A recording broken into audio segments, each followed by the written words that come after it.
to staff. A lot of different things go into play there. And based off of what you're going to do, we're going to select the appropriate model, right? And that in itself is specifically for the funding type of private pay or state funded. Okay. The Okay. state has funds for people who need this type of care. And those are the license that you need for those two funding sources. And then the license type would depend on the population that you're going to serve. Okay. Okay. So does that make sense? Does everybody follow on that? Put a Let one us in the know. comments. Put a one in the comments if Yes. you're following along, guys. Remember, I Put a want one when in the we comments. right when I come on live, right, I have a very specific mission, right? And I would venture to say that Ariana J would agree with me, right? I'm making an assumption. Nurses don't make assumptions, but I'm going to do this. When we come on this platform, I'm a business owner. She's a seven-figure business owner. I'm a professional. She's a professional. I have 50 other things to do. She's running a whole seven. And if y'all not catching, seven figures mean making $1 million plus a year. It's to educate our community about something actionable, right? We're not talking about some of that frivolous stuff people tell you. No, no. This is an actionable plan that's twofold. You're going to make money in order to take care of your family and generate financial security, and you're helping your business as well. I mean, your community as well, and building out something that's not a little fly by night type of thing, a organized structure of something. Okay, guys. So listen. All right. Yes. I I just want always people like to to say, understand this opportunity that you are here to help us with today, because do not take this lightly. Now, based on what you said, um, so you're going over the different business models, right? How do mhm. you suggest people pick the population that they serve when it Well, comes to moving out of the unlicensed, when we're talking about licensed? yeah, I'm going to mention the Okay, certification good. piece real quick, and then Okay, thank we'll talk you. about that. So Okay, for good. certification is needed to obtain Fed funds, right? If you're in my world, you may have heard me say that before. If you're new, I use the term Fed funds for federal funds, which is the Medicaid program, right? This isn't your traditional Medicaid program that pays for non-medical home care, et cetera. This is a federal program that you have to be certified and approved to enroll into. This is not something that's mainstream. People do not talk about it.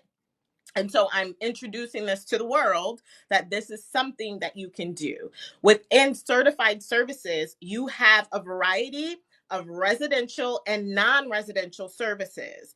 The residential, yes, is known as group home and assisted living, right? So the Fed will pay you for that to provide this care in these settings. Oftentimes, if you were looking to provide residential, right, assisted living or group home, you have to have that first license with the state first before going to certification. Okay. Within certification, there are a variety of community hab services that take place outside of a licensed group home or assisted living. These things I like to say getting paid to play, right? People have heard me say that. That's day habilitation. People have heard me say, they've heard me say that, but you can also do transportation, meals, social working services, nursing services, right? Where you are managing somebody's care and it can be done virtually, right? So and that's just the tip of the iceberg. There's a variety of different services. And so if you are at a point where you are providing unlicensed group home services, right, or independent living services, and you are wanting to transition more into the licensed or certified care realm where I'm at, where we at, then you would need to start looking at the overall picture of where you're wanting to go, who you're wanting to serve, what those requirements are, and then making sure you're meeting those, get your application in, policy and procedure. Like there's all of these different things.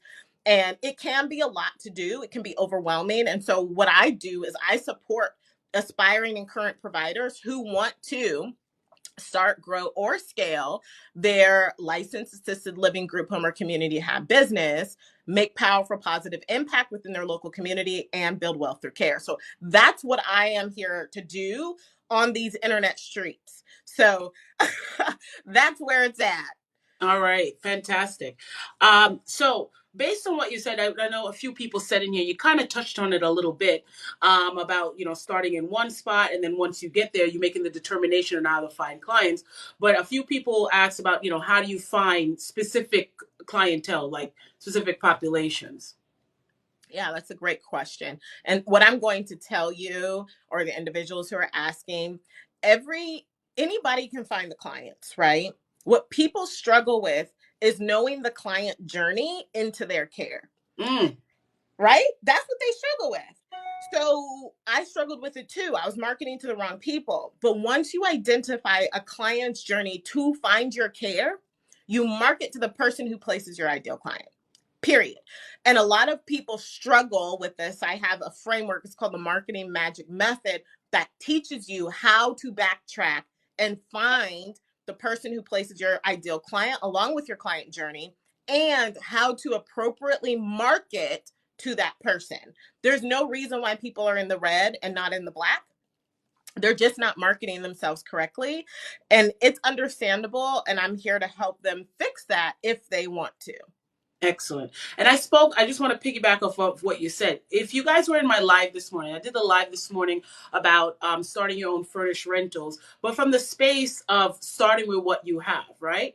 And I mentioned about, coming off the other people's platforms, Airbnb, VRBO, and creating your own stuff. And I've also done other lives about starting your own business. And we're talking about kind of the same thing here, having the appropriate relationships, right? Having some sort of like referral systems in there as well as you have to hit the ground, right? You got to beat the street, guys. If you want to grow your business, LLC is not a business make, No. okay? You have to have a very specific marketing strategy, and you must target the correct person. You can spend as much money on running ads everywhere else. If those ads or your message that you have a business, you're offering X services are not reaching the right people, then Jamaican people say, if you slip, you slide. You're not going to go anywhere. Okay. In addition to this, we talked about this morning as well. When you're rolling out a business, you don't know everything, right? Here, we are providing an opportunity to give you some base knowledge. Obviously, you're going to go and do your own research. You need to defer to experts, especially doing something like this, right? This is a big investment. The potential, the upside to this is grand. It pays you the best if you consult with an expert so they can guide you along the way. Do not spend 1, 2, 3 years wading in the water because you're determined to figure it out all by yourself. If somebody's willing to hold your hand and mentor you and coach you and bring you to the other side, to the promised land, please do it. Okay? All right. All right, so now you kind of touched on the funding sources. Are there any other funding sources? I know you talked about the Fed money, private pay. Is there anything else that different ways for you to get paid? Any other specific programs? Well, I think that those are the three buckets. I mean, Okay. there's also VA, but you do need to have a residential license Okay. before the VA will even talk to you. And then the VA has their own criteria where you have to work with them, but you have to have that residential license beforehand. Okay. So those are really the three buckets that you're going to kind of fall into. And what I think a lot of people don't understand is that you don't have to start with group home, right? You don't have to start with group home. I know several people that started with just community have services at the beginning and Mhm. added group home, and they have a multi-million-dollar business. So Go ahead. Once you finish your thought, I want you to go over the community hub again, because I think that's the new one, at least for me, the yeah. nuanced portion of what we're talking about. Mm-hmm. Yeah. So I'm like I said, they started with like getting paid to play, right? Okay. We're providing this service, we're helping people implement goals, objectives, life skills, and then they added their group homes on, right? Okay. And so they have their group homes, and they make, like I said, multi-million dollars. They make way more than me, right? Right. And so getting started with Community Hab, if you are wanting to get in this business without all of the overhead, right? Without a property, you are able to do this through the Community Hab division, depending on the type of services that you want to provide. I mean, there's employment services where you're helping people with disabilities, you're helping them gain employment, keep employment, all of those things. You're helping them with interviewing skills, developing their resume, practicing for the interview, right? And then you can even help them at the work site where your job is just to help them at their job, right? I know people doing this and making millions, right? There's all of these different things. And then the really cool thing about the employment division is you can really dive into two separate pots, right, of funding. You can dive into the state funding and federal funding for that. And so that's really, really cool to be able to do. And who wouldn't want to help an individual find or keep a job, right? And supporting them in that way. Yeah, so it's just depending on what your desires are, where you want to be, because I believe in helping people start businesses that they want and they desire. I do not believe in saying, okay, you have to do it solely what I'm doing, right? You don't have to do that. You can make an impact, a powerful, positive impact in the way that you want based on the availability in your state. And if you don't know what that is, how do you expect to make this revenue make impact and build wealth through care? How? Yeah, agreed. Very good point. Very, very good point. Now, so you've been in the business for some time. Could you name like two or three challenges that either persist or you had to kind of like work through and then you kind of got to the other side to where you are now, where, you're making, are making a 7-figure impact? Yeah. The first thing, and I deal with this often, and I'm sure our audience can understand, I talk race. And one thing that's always going to be an issue is the fact that there is a lot of racism and stigma specifically towards Black caregivers. Mm, As long as I have been in this field, they have working with youth, I've been presented with really hard individuals, unlike other populations, demographics, etc. Right? And so there has been this underlying tone of anytime there has been a concern, anytime there has been a disagreement and done in a professional way, that race comes up, your tone of voice or the way you talk or this and that. And I have students in my program who have told me the same thing, and they're in a whole different state. mm, So that's kind of the commonality that I have seen. I've experienced. Hell, I'm dealing with one this morning of this exact same thing. And so that has really been a thing. And to be able to remove yourself from that situation, give the facts, present the facts, but then also know that everybody, you're not meant for everybody, right? You're not meant for everybody. And the people that come into your care, it's typically their guardians and decision makers that give you the most challenges for their own personal reasons, right?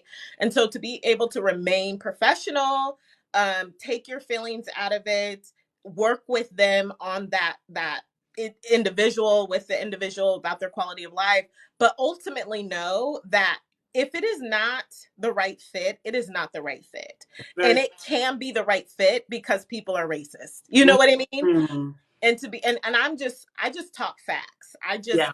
share my experience and talk facts. The other thing is staffing. Mm. Let's talk staffing. This Let's is the talk thing about that it. people don't want to talk about online. They'll try to get you into the business all day, won't tell you how to get clients, won't tell you the different struggles of with staffing. So with staffing, it's literally about your level of quality and what you want your agency to represent, right? If I don't give a shit about my quality of service, I'm going to hire shit staff.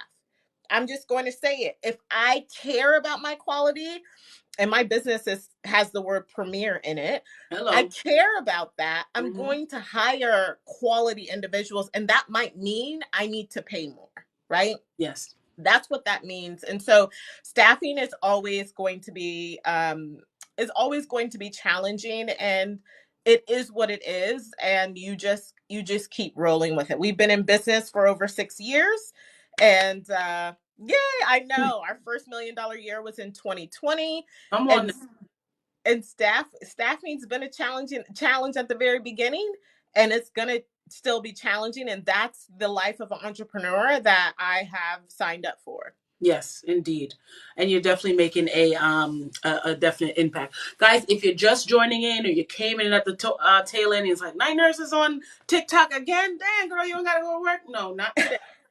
Um, But guys, if you're just joining me, I'm your favorite night nurse. My name is Larissa. I'm here with the illustrious Ariana J, who is a seven-figure business owner in the community-based agency space. Okay, when we're talking about that term, which I've been educated on about today, we're talking about family care homes, residential assisted living facilities, licensed and unlicensed. She's giving away a ton of game for you to go ahead and get started. Make sure during this time while we're doing our introductions, if anyone has questions and we missed it, go ahead and put them in the comments. Again, we'll answer them as we move into the second part of this right here.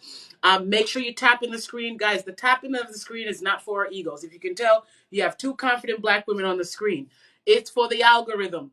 Okay, push the listen. We gotta pay to play. Yes. You spoke about that earlier in a different context. The same thing kind of here, right? The Yes. algorithm likes the likes and it pushes it out to more people because guess what? We're people helping people. So Yes. other people need to see the live because we're giving away a free masterclass here on how to get started or at minimum get you motivated. Yes. Okay. Yes. Thanks to all the people that shared the live. We really, really appreciate that. And most importantly, if you're not following me, what are you doing with your life? Get it together. But definitely Same, go and same. Make sure you like and follow. Make sure you make come over sure to the you page. go. Yes, make sure you go and follow Ariana J. And the reason why I'm going to specifically stress her, if this is something that you've thought about, looked into, and all of that, you're just not quite ready to make that step, go ahead and follow her. You have to expose, it's exposure therapy for you, right? As she puts the content out, every day you interact with it, you're like, all right, I'm ready. I'm ready. Boom, next thing, email ready. You sign up and you get your coaching and your mentoring, okay? Listen, make sure you go ahead and do that. Expose yourself to her content so then, there's good indoctrination, guys. You can follow good content and indoctrinate yourself to kind of get yourself motivated. You know what I mean? So if you're Yes. thinking about it, go right to the expert. All right, guys. Yes. And I actually have a free mini course. So if you go Yes, I saw that. I was talking about that next here. if you go to startupprovider.com or go to my profile, make sure you subscribe and follow me, then click the link. You will be able to select the free mini course. It's powerful. I don't hold much, if anything, back. And then if you are like vibing with it, you're like, I want to know more, you can apply to work with me. We get literally hundreds of applications a day, and me and my team review them, each one, right? So don't try to skip through the application, answer the questions honestly, and then we will be in contact with you on Instagram. I'll be in contact with you on Instagram. Sometimes people get lost and they go through the email and such, but we review them. And can I touch briefly on why there's an application? Please, yes, of course. Yeah. So Keisha, working I'll in this question in a second. Go ahead. working in this field and introducing this opportunity to people, I feel responsible to make sure that the people who are gaining access to this information are good people. Hello. Right? I need to make sure that they are good people and what their intentions are, because I know that I'm talking about a vulnerable population, an overlooked population. And so for me to make sure that I have my screening processes in place, this is why we review the applications. And at any time, I don't care if you've paid me $20,000, because that's how much it costs to work with me one-on-one or in a very intimate setting. It's starting at 20,000. My group programs are not, my self-study programs are not. They're very affordable. But I need to make sure that if any point you become a person or show true colors, that you are not